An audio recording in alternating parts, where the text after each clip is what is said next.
concept is kind of like the foundation for the design. It's not the complete design, and it's certainly not the completed stained glass pattern, but it's the idea behind the design. It's the idea from which the design can be developed fairly easily. So the question is, how do you come up with a concept for a stained glass window? There's a certain size and a shape that the window's going to be. There might be certain colors that are already in the room that might determine a kind of a color palette.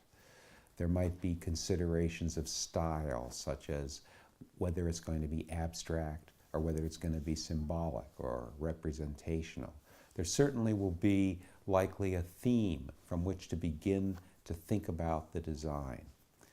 All of these things come together, and included in that mix are also all of the things that people have said during the committee meetings and the design conferences. The things that people on the committee actually say have a big influence on the concept for the stained glass window.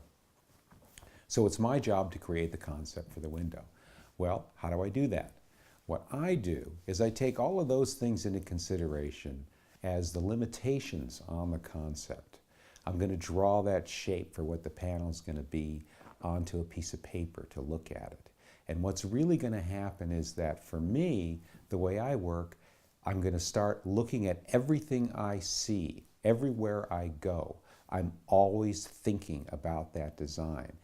And I'm always thinking, and everything I'm looking at, I'm thinking about in terms of this design until something strikes me as, hey, that's cool. You draw it on paper, and to develop it means you draw it on paper and you look at it and you say to yourself in a really honest way, do I like this? What do I like about it? What could make it better? And then you take it and you make those changes. And then you look at it again and you ask yourself the same question. And you keep doing that and developing that idea, that object, that little drawing, that symbol. You keep developing it until you actually get it to a place where you really like it, or you get to the end with it and you say, well, this isn't going anywhere.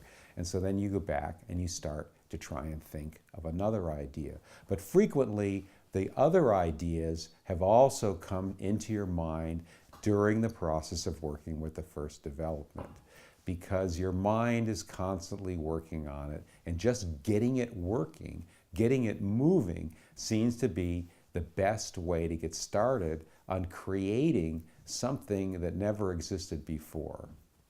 But ultimately, my job really ends once I have scratched something down that's kind of like an assemblage of different elements, each one that has been developed individually and in conjunction with all the others to be a representative of the whole composition. But once I get it to that point, then I turn that design over to Michelle.